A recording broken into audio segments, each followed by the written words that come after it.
Halo my friend, saya Ayu Lestari dari Prodi Pendidikan Matematika.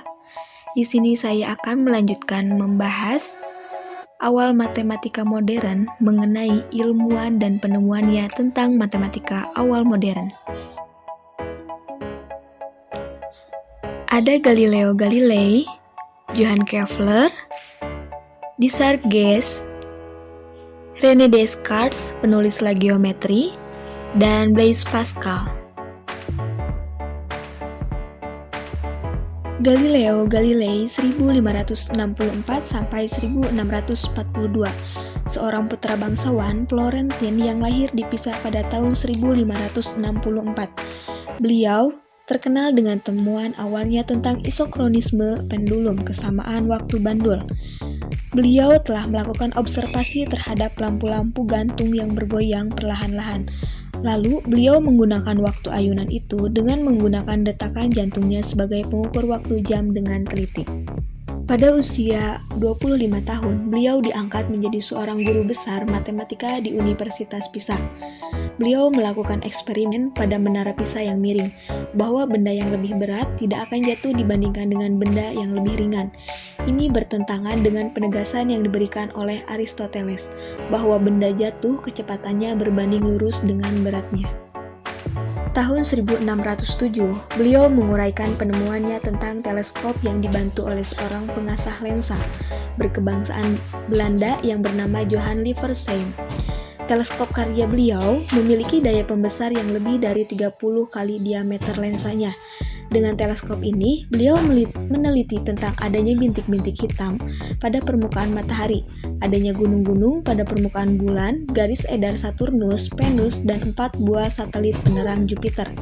Pendapat beliau mengenai adanya bintik-bintik hitam pada permukaan matahari sangatlah bertentangan dengan Aristoteles, yang mengatakan bahwa matahari tidaklah berdebu. Johann Kepler 1571 sampai 1630, dilahirkan di dekat Stuttgart pada 27 Desember tahun 1571. Beliau bukanlah seorang pengamat, tetapi seorang matematikawan dan pemimpin yang besar. Beliau mencoba mencari hubungan antara jarak planet-planet dengan matahari dan dengan waktu beredarnya mengelilingi matahari. Setelah 10 tahun mengadakan penelitian, tepatnya tahun 1619 lahirlah hukum Kepler. Hukum ini merupakan hukum pergerakan planet yang merupakan kejadian yang amat penting dalam sejarah astronomi dan matematika. 3 hukum ilmiah Kepler dapat dirumuskan seperti berikut. 1. Semua planet bergerak di sekitar matahari dalam lintasannya, orbitnya yang berbentuk elif, dan matahari berada dalam salah satu fokusnya. 2. Garis yang menghubungkan planet dengan matahari, jari-jari vektor sama dengan radius vektor menempuh areal yang sama dan waktu yang sama. 3. Untuk semua planet, kuadrat waktu revolusi satu putaran penuh, lintasan planet mengelilingi matahari sama sebanding dengan pangkat 3 jarak rata-rata dari matahari. Para matematikawan sependapat bahwa Keplerlah orang yang telah membahas masalah bidang banyak beraturan atau polihedra dan memperkenalkan istilah kerucut dalam geometri untuk irisan kerucut. Kepler telah memberikan rumus pendekatan untuk menghitung keliling sebuah elif dengan setengah sumbu panjang dan setengah sumbu pendek A dan B. Rumusnya V (A plus B). Desargues lahir 21 Februari 1591 di Lyon, Prancis. Dia datang dari keluarga yang mengabdi pada kerajaan Prancis. Hasil karya beliau umumnya diabaikan oleh para matematikawan lainnya. Tahun 1845, Charles menulis sebuah salinan naskah dari risalah yang dibuat oleh murid beliau, yaitu Philippe de la Hire, 1640 sampai 1718. Sejak itulah karya beliau diperhatikan sebagai suatu yang klasik dalam pengembangan awal dari geometri proyektif sintetik. Ada beberapa alasan yang menerangkan permulaan diabaikan laporan yang diberikan oleh beliau. Alasan yang paling pokok karena adanya geometri analitik yang diperkenalkan secara supel dan Descartes dalam jangka waktu 2 tahun lebih awal. Kemudian beliau memperkenalkan 70 istilah baru untuk geometri dengan beberapa istilah yang sungkar dimengerti. Ada istilah-istilah yang diambil dari nama tumbuh-tumbuhan. Satu di antaranya yang sampai saat ini dipertahankan adalah istilah involution. Kemudian, beliau mengembangkan teorema involution di Sargas. Akhirnya menghasilkan topik-topik seperti jarak harmonis, involusi, nomologis, kutub, dan perspektif. Topik-topik ini sekarang dikenal dengan geometri proyektif. Dalam bagian lain, kita menemukan pula teorema dasar tentang dua segitiga yang diberikan oleh Sargas secara lengkapnya yang berbunyi, jika dua segitiga yang terletak pada suatu bidang dengan sisi-sisinya yang berkoresponden berpotongan di titik-titik pada sebuah garis, maka garis-garis hubung titik-titik sudut yang berkoresponden berpotongan di satu titik. Dan sebaliknya, yang dimaksud dengan dua buah segitiga adalah segitiga A1, B1, C1, dan A2, B2, C2. Adapun sisi-sisi yang berkorespondennya adalah AB besar dan AB kecil berpotongan di titik L, AC besar dan AC kecil berpotongan di titik M, BC besar dan BC kecil berpotongan di titik N. Titik L, M, dan N terletak pada sebuah garis, dalam hal ini adalah garis A. Kita contohkan, AB dan AB berpotongan di titik L, AC dan AC berpotongan di titik M, BC dan BC berpotongan di titik N. Titik-titik L, M, dan N terletak pada sebuah garis, dalam hal ini adalah garis A. Nah, di mana A dan B garisnya ini, kemudian A dan B kecil garisnya ini, yang di mana ini sebagai titik L. Nah, kemudian titik A, C ke sini, dan juga A, C ini adalah garis M. Kemudian garis BC ditarik ke sini, dan juga BC ditarik ke sini, ini sebagai garis N.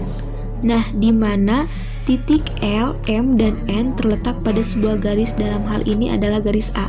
Nah, ini tuh berada dalam garis A. Jadi dua buah segitiga ABC dan ABC itu harus berada dalam garis A.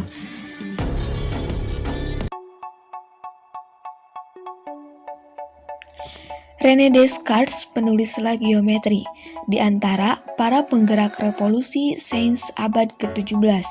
Beliau pastilah salah satu yang sangat penting dengan publikasi La Geometrie yang menjadikan geometri analitik dikenal oleh para matematikawan sejamannya. Beliau umumnya diakui telah membangun pondasi-pondasi bagi perkembangan matematika masa modern. Kemajuan besar pertama yang begitu nyata melampaui teknik-teknik yang terkenal, para cendekiawan zaman kuno ini mengubah wajah matematika dengan mengarah dalam satu generasi kepada pengembangan kalkulus oleh Newton dan Leibniz.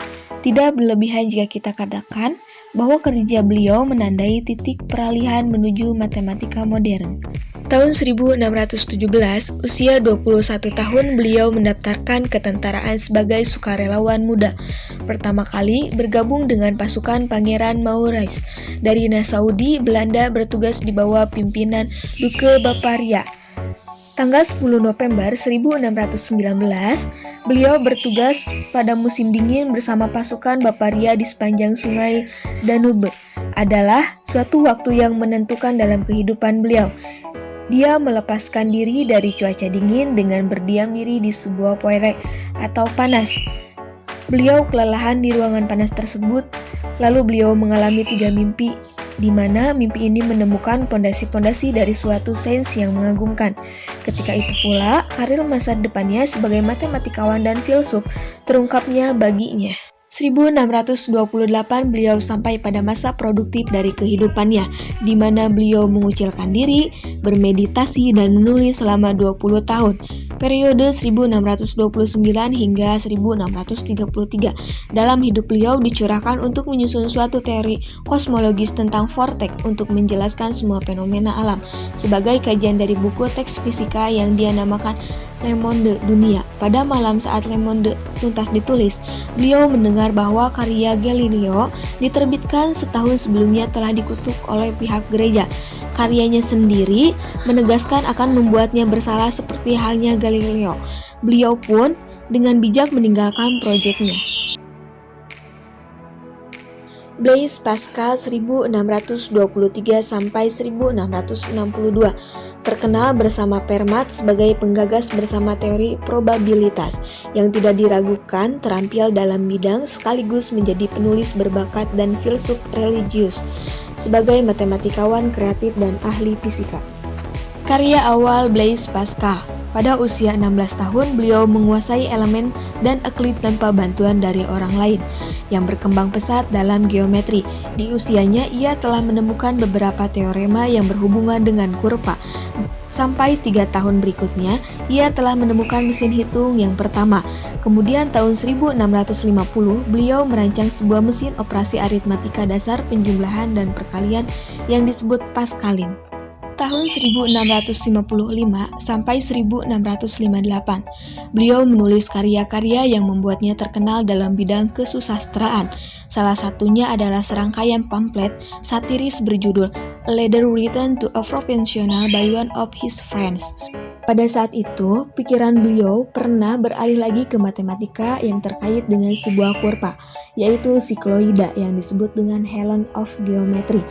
Beliau juga terkenal berkat publikasinya Triangle Arithmetique yang membuat suatu tabel numerik infinitif dalam bentuk segitiga, disebut segitiga aritmetik. Nah, segitiga Pascal seperti halnya teorema Pythagoras. Sekian yang bisa saya paparkan. Terima kasih.